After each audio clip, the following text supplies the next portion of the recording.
A CPI da telefonia em andamento na Assembleia Legislativa fez uma nova rodada de oitivas com as 3 maiores empresas que operam no Estado: Claro, Vivo e TIM. Ouviu ainda o representante da Agência Nacional de Telecomunicações. Gilberto Araújo, gerente da Anatel em Mato Grosso, afirmou que 35 municípios ainda não têm acesso à fibra ótica e que há um prazo legal para até 2025. Também em relação à qualidade, ou localidades em que a telefonia não está disponível, afirmou que a agência não tem como obrigar as empresas a ofertarem o serviço. O que a Anatel tem feito durante todos esses anos é, através dos leilões de radiofrequência, criar compromissos contratuais de abrangência. Então as operadoras trocam boa parte dos valores que elas iam pagar e assumindo localidades que do ponto de vista econômico não seriam tão atrativos. As multas das operadoras também têm sido convertidas nesses termos de ajuste de conduta, em que a gente prevê ou instalação de fibra ou instalação de telefonia móvel nesses locais. Falando de Mato Grosso, cerca de mais de 250 pequenas localidades estão nesse pacote. Outra cobrança feita ao representante da Anatel foi sobre punição às operadoras e o baixo número de torres de transmissão. 1.641 atualmente contra o número ideal de 3.557, de acordo com a Agência Brasileira de Infraestrutura de Telecomunicações. O gerente da Anatel disse que o número de torres não é um problema em si. Já em relação às punições, que foram mais de R$ 2 milhões em multas aplicadas às operadoras. Também destacou que a atual Lei Geral de Telecomunicações é de 1997 e não teria sido pensada para a telefonia móvel. A gente sabe que a realidade dos fatos é outra, né? Hoje o telefone móvel virou uma extensão nossa, uma ferramenta de trabalho fundamental. E aí o que aconteceu? A Anatel foi criando esses mecanismos que são contratuais, não são legais, para tentar suprir essas lacunas legais.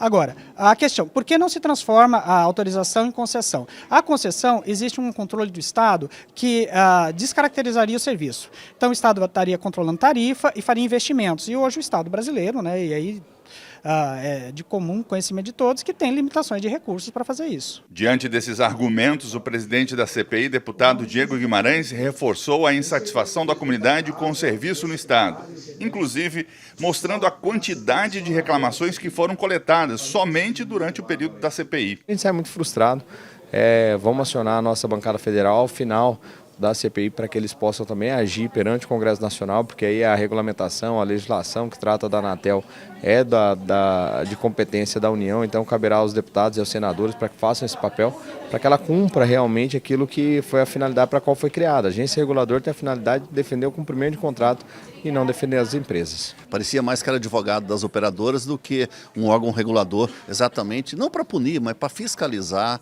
essas operadoras. Ficou realmente essa sensação dessa decepção. Mas a CPI vai estar aprofundando muito mais do que isso. É uma oportunidade que a Anatel teve de fazer as suas colocações. Com certeza a agência é muito mais do que isso que foi trazido aqui hoje. E nós vamos, dentro desse aprofundamento, nós vamos trazer pontos que vão elucidar muitos fatos, que vai fazer com que o sistema de telefonia pode ter certeza que vai melhorar.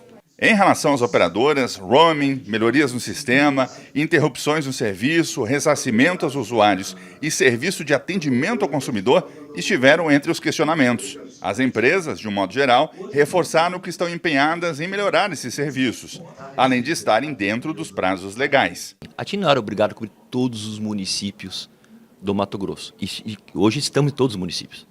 A gente não era obrigado a cobrir todos com 4G. Vamos fechar esse ano com todos 4G. Então, isso é um exemplo clássico de que eu estou investindo para ter cliente. E a maioria das reclamações não são técnicas. Então, as técnicas que a gente falei, todo esse investimento que a gente fez, prestei conta dos investimentos. Cheguei aqui em março, falei que ia fazer 207 intervenções, prestei conta de todas elas hoje. Então, há um investimento grande no Estado técnico. Existe como o representante do PROCON falou, que grande parte das reclamações são de cobrança. Qual que é o esforço da TIM? Vários canais de atendimento para simplificar a vida e trazer planos para usuários mais simples, entendeu? Mais fácil de entendimento. Então, nós temos um esforço muito grande para que o usuário entenda a sua conta entenda o que ele está comprando, entenda o que ele está pagando, porque isso de fato reduz muito o número de reclamações. Especificamente em relação às reclamações, o relator da CPI, deputado Dr. Eugênio, busca o empenho dos municípios para ter uma maior dimensão do quanto a comunidade está desassistida. As câmaras municipais é onde você tem um reflexo maior da sociedade, porque ali estão representantes de todo o município, da zona rural, da zona urbana, dos bairros, enfim. Eu acho que é bem bacana poder ouvi-los para poder a gente sentir aqui na CPI o sentimento que eles têm desse sinal de internet e de telefonia móvel. A CPI da telefonia foi instalada no começo de março, percorreu o estado abrindo espaço para ouvir a comunidade, realizou oitivas com as principais empresas e agora chega à reta final. É o momento em que um relatório será produzido, nele contendo o que foi identificado pela Comissão Parlamentar de Inquérito e, principalmente, apontando o que deve ser feito para melhorar o serviço. Esse relatório final devemos encaminhar para as autoridades competentes, como o Ministério Público, PROCON, Defensoria, mas também recomendar políticas públicas. Daqui sai uma sugestão, hoje estive já conversando com o Dr. Eugênio, para que o governo do estado de Mato Grosso entre como parceiros para atender as localidades que não estão previstas nos compromissos feitos com as empresas por parte do Ministério da Educação e também das empresas, do Ministério para com as empresas, de atender distritos. Então, há alguns programas que já foram estabelecidos em outros estados, onde o governo do estado, por meio do chamamento público, ele oferta uma redução de ICMS para a empresa proporcional aos investimentos que elas vêm fazer, garantindo que o custo para esse investimento de ampliação da área de cobertura seja mitigado por parte da empresa, já que a gente sabe também que distrito tem 2, 3, até 5 mil habitantes, muitas das vezes para a empresa ela não tem obrigação e ela não tem interesse em investir porque o custo é elevado perto do número de consumidores que serão atendidos.